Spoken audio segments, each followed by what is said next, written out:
أعوذ بالله من الشيطان اللعين الرجيم. بسم الله الرحمن الرحيم. الحمد لله رب العالمين، ثم الصلاة والسلام على المبعوث رحمة للعالمين سيد الأنام سيد الكونين أبي القاسم المصطفى محمد. اللهم صل على محمد وآل محمد وعلى أهل بيته الطيبين الطاهرين المعصومين الذين أذهب الله عنهم الرجس وطهرهم تطهيرا.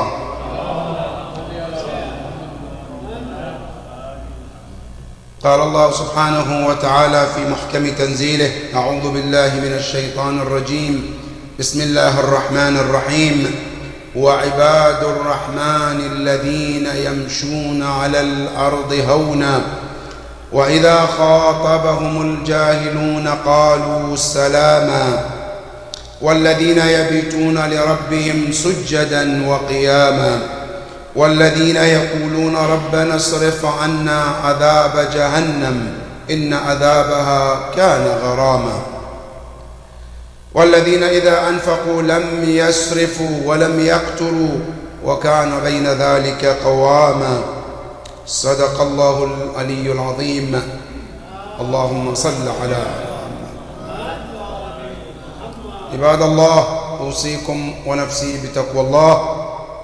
We praise Allah subhanahu wa ta'ala for all His blessings which continuously coming on our ways days and out, and we thank Allah subhanahu wa ta'ala for all those blessings, and we also send our salutation and respect to our leader, our mentor, our prophet, Ar-Rasul Al-A'zam sallallahu alayhi wa alihi wa sallam. May the peace and blessing of Allah be upon him and also his household, the chosen one, the trusted ones, the most knowledgeable ones, the most knowledgeable of Allah's knowledge. May Allah subhanahu wa ta'ala, His peace and blessing be upon all of them, and may Allah count us among the true followers of Prophet and his household. Ibad Allah, as you know, every Friday is another opportunity to remind one another about Allah, His rules, His regulations, His laws among us. One of the hadiths to remind one another about taqwa Allah, the hadith of the Prophet sallallahu alayhi wa sallam, Allahumma salli, in which Rasulullah says, Man ittaqallaha subhanahu wa ta'ala, anyone, male or female, who fears Allah subhanahu wa ta'ala the way he should, ja'alallahu lahu min kulli hammin faraja. Allah subhanahu wa ta'ala will make a way for that person. For every grief or sorrow, Allah will make them a way out of that sorrow, but with the condition of taqwallah.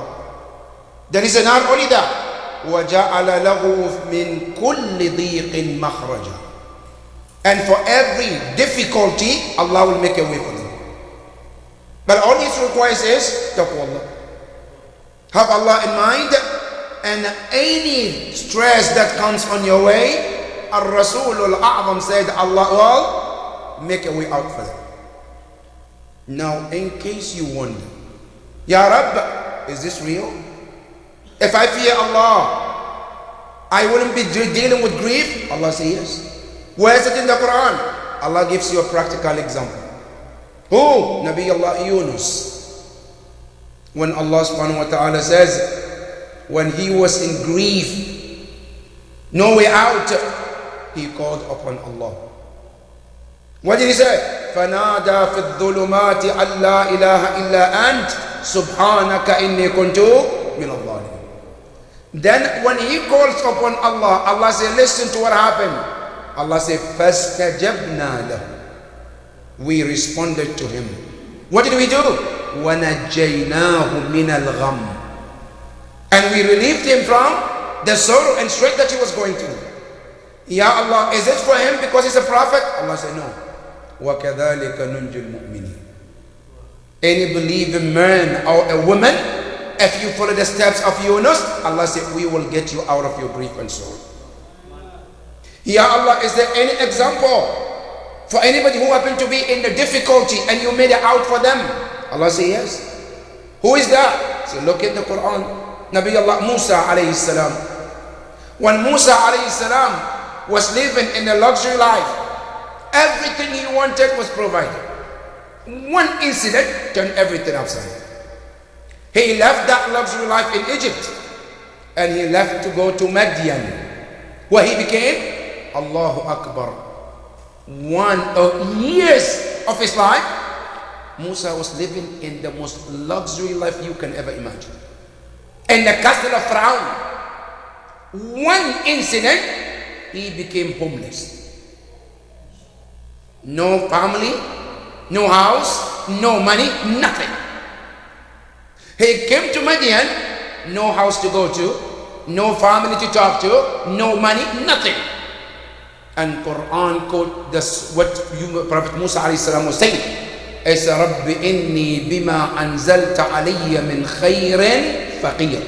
So Ya Allah, I'm grateful to whatever you sent on my way. That yesterday I was rich, I was absolutely sufficient in everything, but today I am the neediest person. Allah subhanahu wa ta'ala made a way for Musa alayhi salam.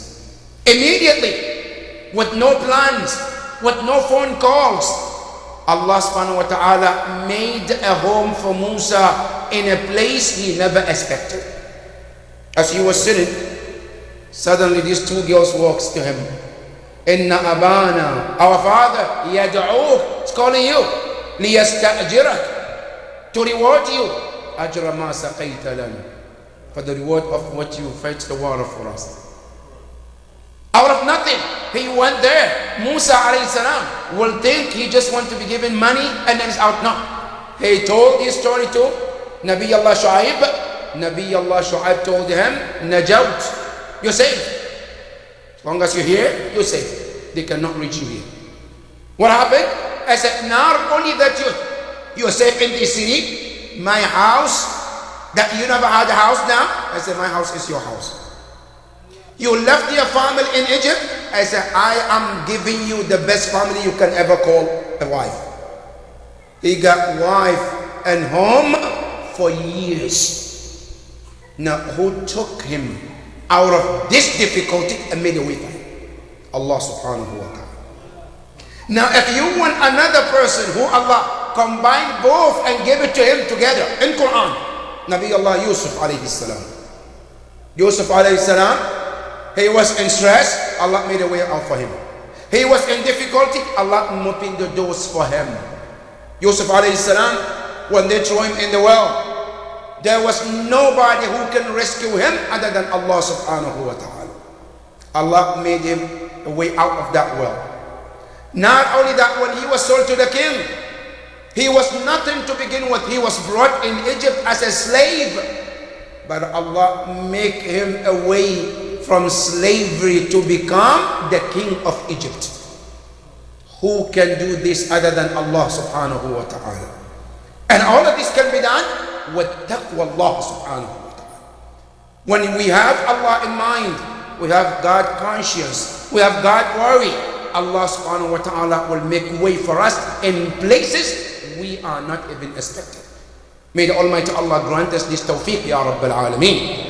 My dear brothers and sisters, our khutbah is continuation of our last week khutbah, which is Sifatu Ibadur Rahman, the qualities of the righteous servant of Allah. How can I call myself a servant of Allah? Can I just say it? Or there is a criteria Allah put in the Quran. You and I have to meet them to be called Ibadur Rahman. And we mentioned last week that Allah subhanahu wa ta'ala in Surah Al-Furqan mentioned 12 qualities of Ibadur Rahman. 12 of them. Now if you have 10 of them, you're still not qualified to be Ibadur Rahman. You have 11, you're still not there. You're close. For you to be called Ibadur Rahman, you have to have 12 of those qualities. And we mentioned last week the 4 of them. Just to recap on those 4 qualities. Number 1, Allah subhanahu wa ta'ala said the first quality of the Ibadur Rahman They are, when they walk on this earth, they walk with humbleness. They're never arrogant towards anybody. They're not arrogant towards Allah. They're not arrogant towards the creation of Allah. They are humble as one can be. They are humble as we should. And that's the first quality. That's number one. Number two, وَإِذَا خَاطَبَهُمُ الْجَاهِلُونَ قَالُوا سَلَامًا. They don't spend their time, their valuable time, on things that is not necessary, things that is not useful. When people come to their way to waste their time, they just tell them salam and they walk away. They value their time because this time that we have is the most precious gift of Allah subhanahu wa ta'ala. And it shouldn't be wasted on marriage that is not worth it. So these mu'mineen, they realize the importance of this time, and they realize that every second of your life is to be questioned by Allah Yawm al-Qiyamah. I gave you 24 hours on this Friday. What did you do? How did you spend it? Did you spend it in the path of Allah, doing good things? Or no, I spend it in doing haram. Which one? You have to answer to Allah subhanahu wa ta'ala. So those believers, they value their time. They never spend their time on the marriage that is useless. That's Quran says. And then number three, وَالَّذِينَ يَبِيتُونَ لِرَبِّهِمْ سُجَّدًا وَقِيَامًا. Those who, when the night comes, they spend the time with Allah subhanahu wa ta'ala. And when you look at the ayah, there's a beautiful phrase that Allah made in this verse, where He says, يَبِيتُونَ لِرَبِّهِمْ سُجَّدًا. Allah mentions sujood قبل القيام. While in salat, al-qiyam comes first before sujood. Right? But in that ayah, Allah says, mention the sujood before the qiyam. Why?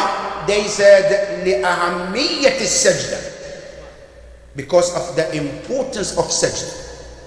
And especially during the night, when the eyes are closed, the eyes are asleep, you open your eyes in front of Allah while you are in the state of prostration, you are in the state of sujood. That is one of the beloved actions that Allah loves the most. And Salat al-Layl, in one of the hadiths that is quoted by Imam Amir al-Mu'mineen Salamullahi alayhi, Allahumma salli alayhi, that one day Rasulullah was advising Imam Ali with many advices in the hadith, where he says, Ya Ali, usika bi khisalin fahfadha. Ya Ali, I'm going to advise you with a bunch of things. Please observe them. And if you don't, he said, do not blame anybody but yourself. These are golden words from Rasulullah to Amir al-Mu'mineen. Right? Number one, he says, Ya Ali, لا يخرجن في فيك كذبة أبدا. Don't ever allow yourself to allow a lie to come out of your mouth under no circumstance. Never. Why? Because lying is one of the ways that Allah have used to curse those who lie. Liars are cursed by Allah in the Quran. فَنَجْعَلْ لَعْنَةَ اللَّهِ عَلَى Kadhibin. Allah says, we do la'na on those who lie.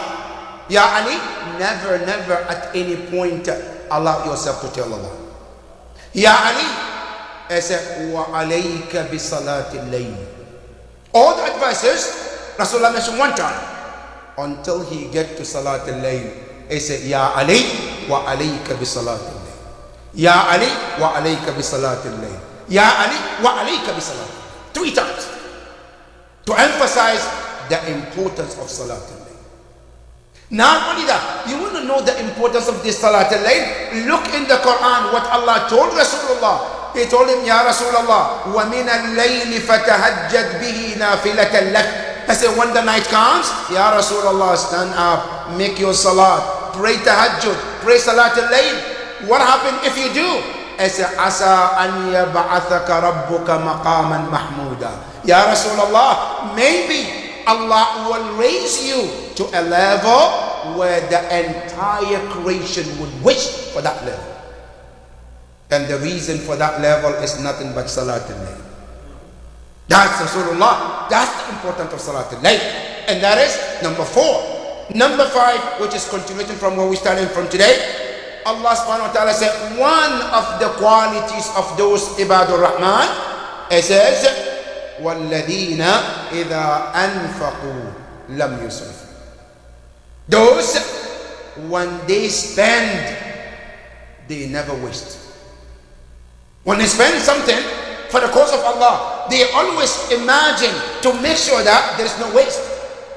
And this is one of the very important things, brothers and sisters. In Islam, wasting everything or anything is absolutely haram. Wasting of energy is haram.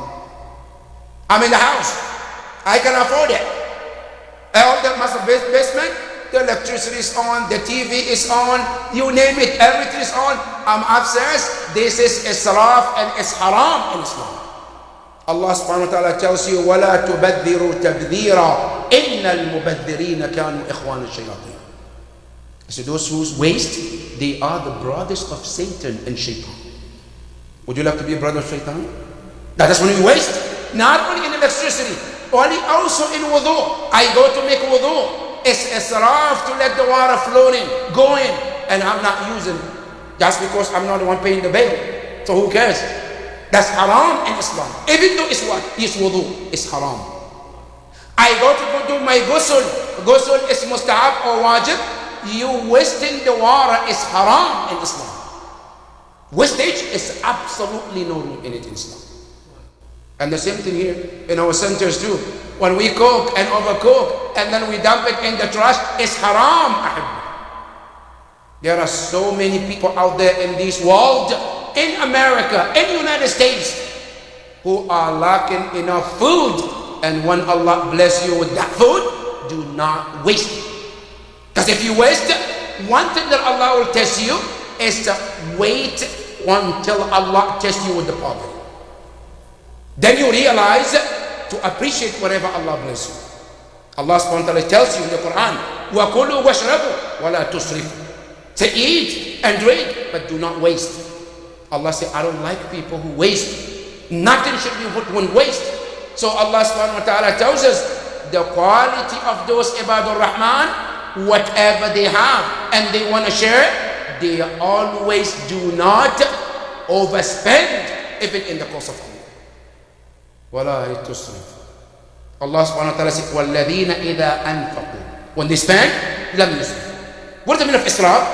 Al-israf, according to the ulama al-lugha, al-khuruj an-al-hadd, which means getting out of the line. Meaning what? I need to spend $100 on mine, but I decided to spend $200. That's overspending. That's israf.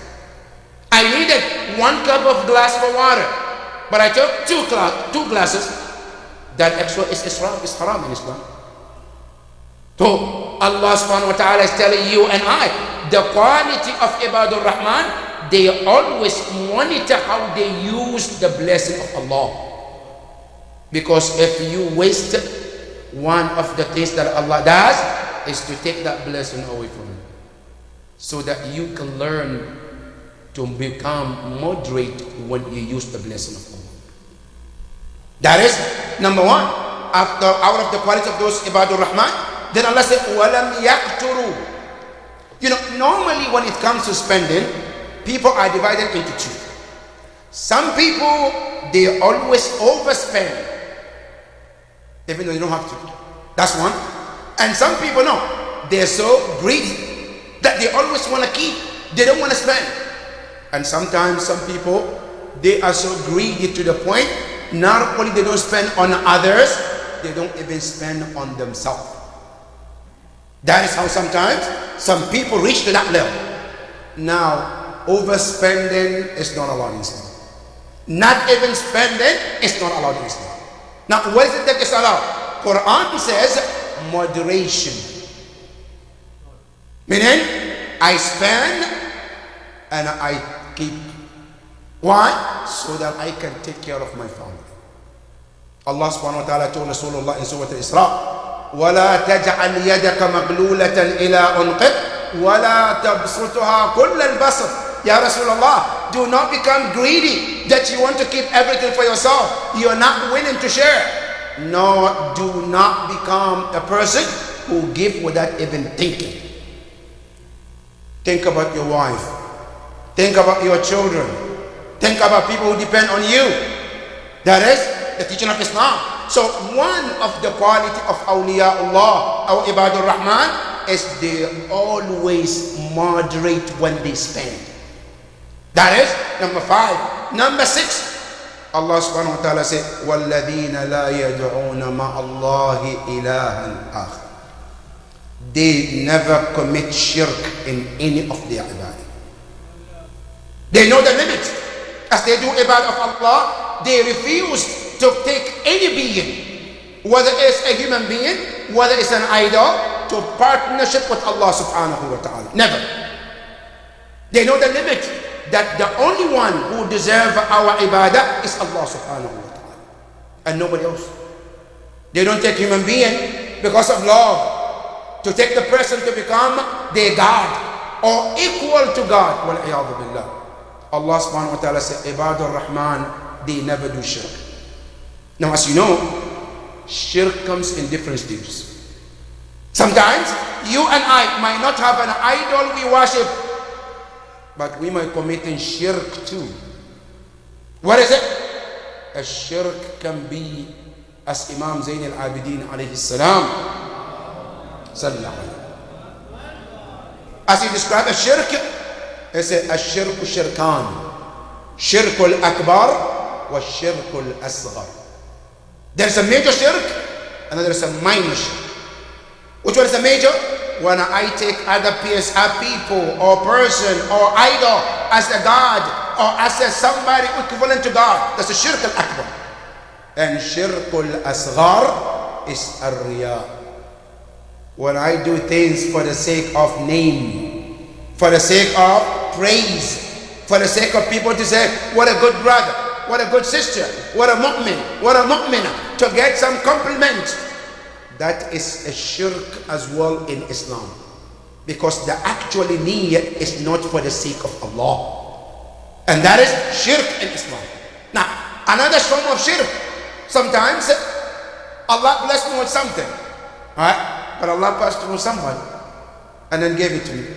Then I say, oh, if not because of this person, I wouldn't have gotten what I got. Now where is Allah? No Allah in the picture. I was at the edge of death. Somebody came and gave me CPR, something helped. I survived. I said, he saved my life. If not him, I will be dead. That's a shirk. Why? Because if Allah was not to give him that opportunity, he wouldn't be able to save you. So what you're supposed to say is, if not because of Allah and the help of brother, I would not be here. Yes, that's fine. But to exclude Allah and say, if not because of this person, I wouldn't be, that is a shirk. Because Allah is the one who controls everything. Allah subhanahu wa ta'ala is the giver of everything. So that is one form of the shirk. So here the Quran tells you and I, وَالَّذِينَ لَا يَدْعُونَ مَعَ اللَّهِ إِلَهًا آخَرَ. They never do shirk in any form. They only concentrate on Allah and only Allah, and that's it. That is what the ayah is saying. وَلَا يَقْتُلُونَ النَّفْسَ الَّتِي حَرَّمَ اللَّهِ. They don't kill any innocent life Allah forbid to kill. That is one of the qualities of Ibadur Rahman. They always work to save lives. They work in making sure that they preserve lives, not to kill. As it becomes today, one of the norm in the societies. Taking life is absolutely norm. In Quran, one of the major sins is to take somebody's life, innocent. And as you know, according to the Quran, you see Allah subhanahu wa ta'ala is talking about Ibadur Rahman, what they do. Now he's talking about what they don't do. As he mentioned from previous verses, وَلَمْ أَنْفَقُوا, they gave. But now he's talking about what they don't do. And one of them is they don't take innocent life. In Islam, one of the major sins is to take somebody's life. But when I say taking somebody's life, it also comes in stages. You know, sometimes when we talk about killing someone, sometimes we think about taking a gun and shooting somebody. No, that's one form of it. But there's another form also. Sometimes you and I can kill someone emotionally. You haven't killed them with gun, huh? But emotion, the way you talk, you kill the person inside. And that's another form of killing too. Sometimes the way I do things with a person, it takes them to lead to do something, and killing themselves is also another form of killing. It's haram in Islam. We're supposed to always do whatever we can to preserve and protect lives. And that is what Ibadur Rahman, they always think. Allah subhanahu wa ta'ala says, وَالَّذِينَ لَا يَقْتُلُونَ النَّفْسِ. They don't kill any souls. Now, and nafs here, not just human being, even animals. They don't kill animals for the sake of killing. They don't kill animals because they just want to. When they kill, there is a good reason behind it. Because animals also, they are Ibadur Rahman too. They're here for purpose too. They're also serving Allah subhanahu wa ta'ala. Now, not only that, even trees. I shouldn't cut a tree unless there's a reason. This hadith of the Prophet sallallahu alayhi wa sallam,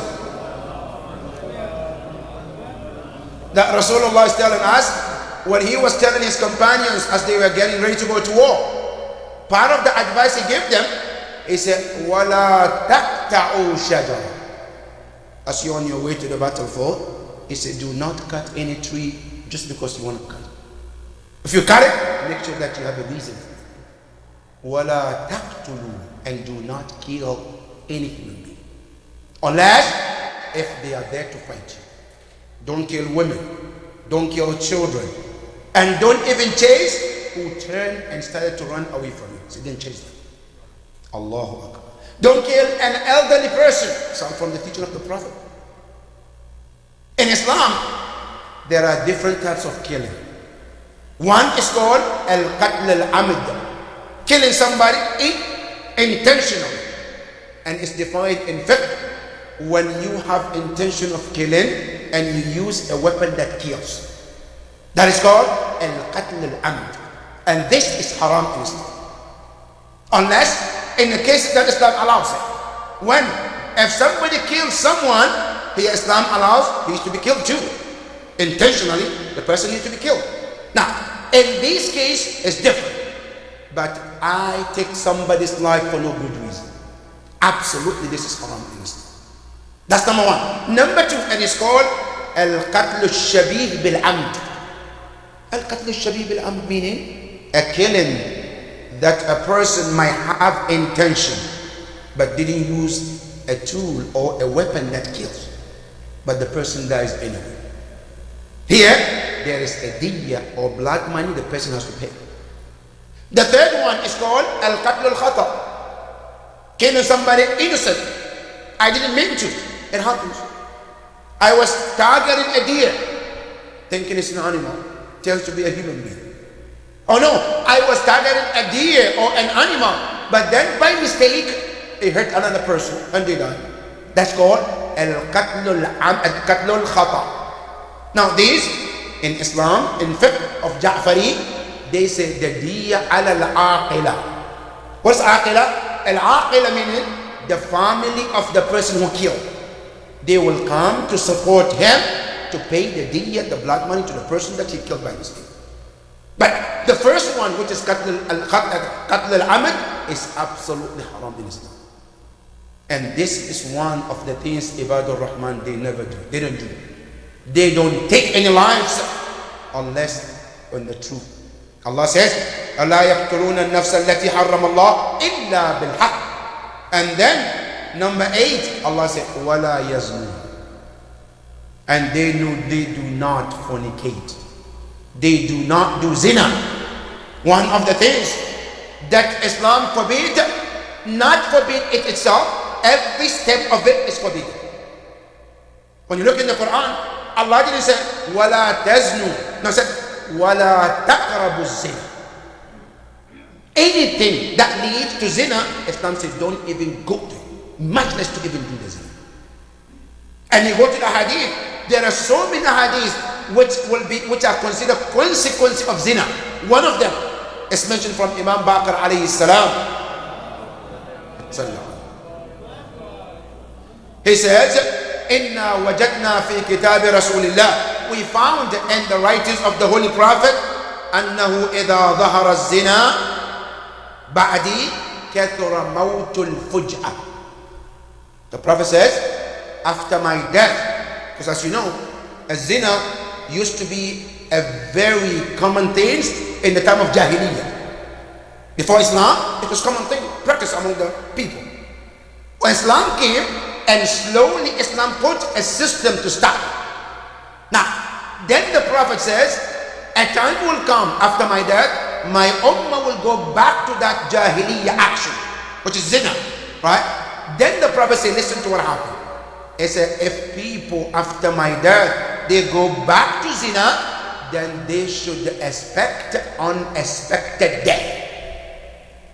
Sudden death, he said they should expect. One hadith, if the ummah take a zina very common, he said then they should expect a sudden death among them. One hadith from Imam Bakr alayhi salam, Allahumma salli. He says, إذا فشى الزنا ظهرت الزلازل. When zina becomes common, he said then expect earthquakes. Today if you ask the scientists, what do they say? They say there's a chemical in the ground, right? Which one another they mix, and then they cause the earthquake. Now that is scientific one. Now, from the hadith of Ahlul Bayt alayhi salam, they say no, there is an aspect of effect of zina, which causes also to see the earthquakes. And he says, when zina and fornication becomes common, then we expect the earthquakes more often. Today, if you look, we see more earthquakes than ever before. If you ask our great-grandparents, they never experienced earthquake as we do today. Because back in those days, it was not as bad as today. Today, zina becomes absolute norm. Today, if you are not even doing it, they're looking at you as you are not civilized. If a boy doesn't have a girlfriend, or a girl doesn't have a boy, no, you are not civilized. Which world are you in? Supposed to compete like all of us, right? To do haram? No, but less than one of the consequences of it is kathrat al-zalazil or maut al-fuj'a. Sudden death becomes common. Not only that, earthquakes become common because of what? A zina. And this is one of the things our Ibadur Rahman they don't do.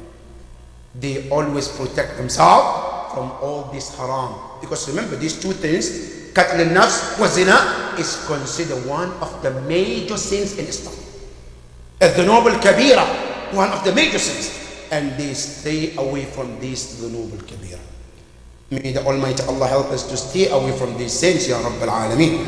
Ya Allah, we ask you help us to see the right and do the right thing, Ya Rabbil Alameen. Bismillah ar-Rahman ar-Rahim. Inna a'tainaka al-kawthar. فصل لربك وانحر إن شانئك هو الأبتر. صلوا على محمد وآل محمد.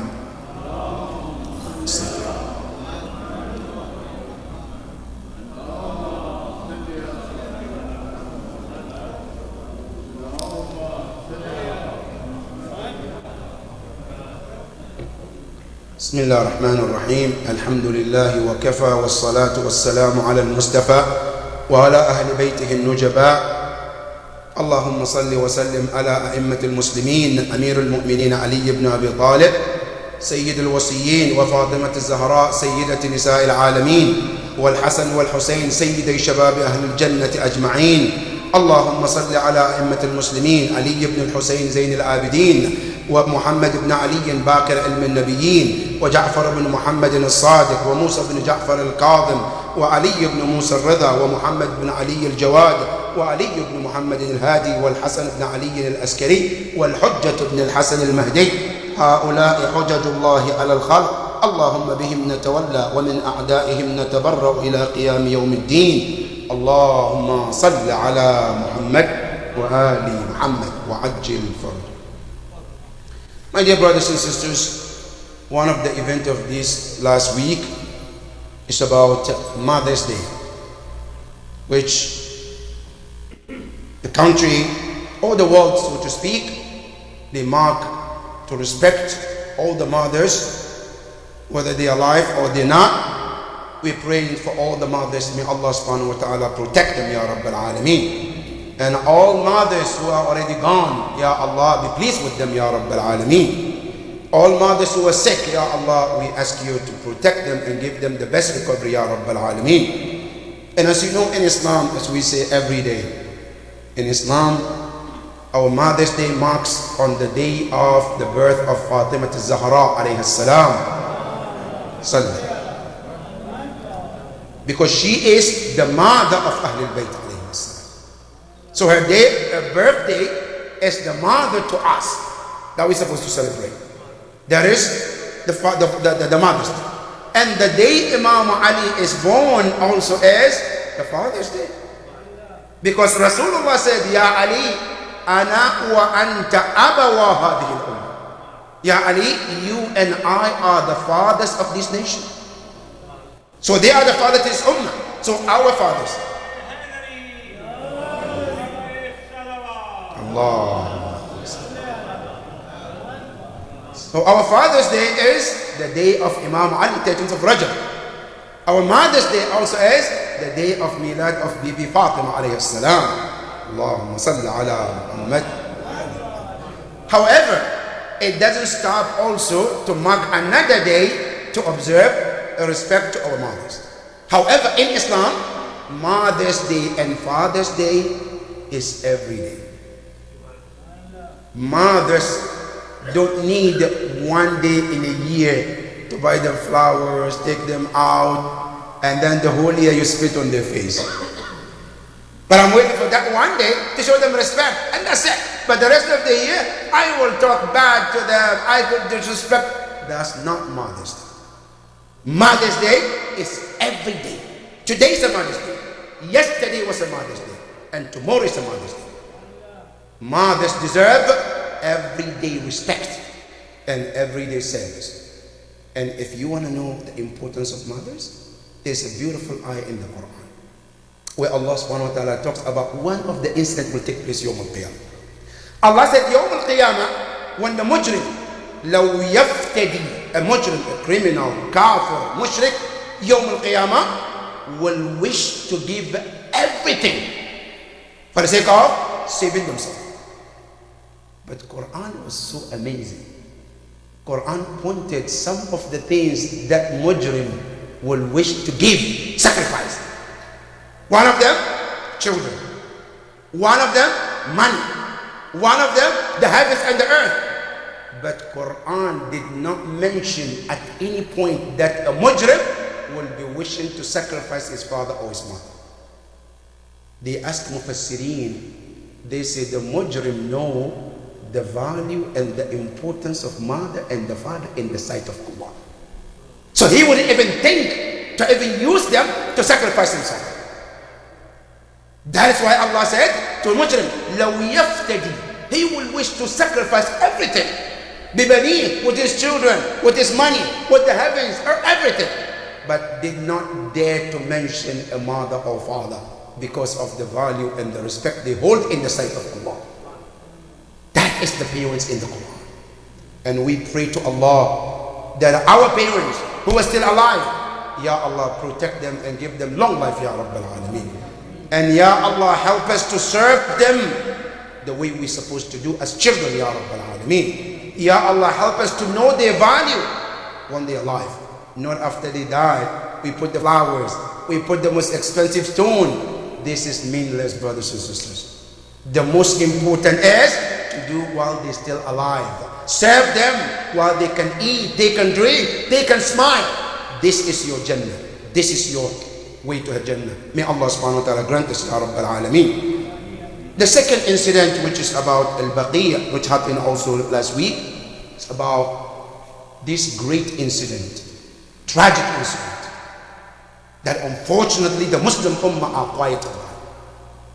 This tragedy is supposed to be a tragedy of the entire Muslim Ummah. It's not just about the Shia. Because Ahlul Bayt alayhi salam, they are not for Shia. They are for Ummah.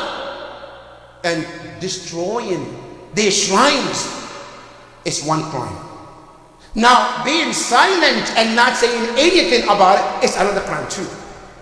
And today, the crime that the Ummah are doing is not even saying anything. Today, we go to other places and we see how they build and respect the graves of other people. But come to the Baqiyah and look at the grave of Imam al-Hassan. Look at the grave of Imam Zayn al-Abidin.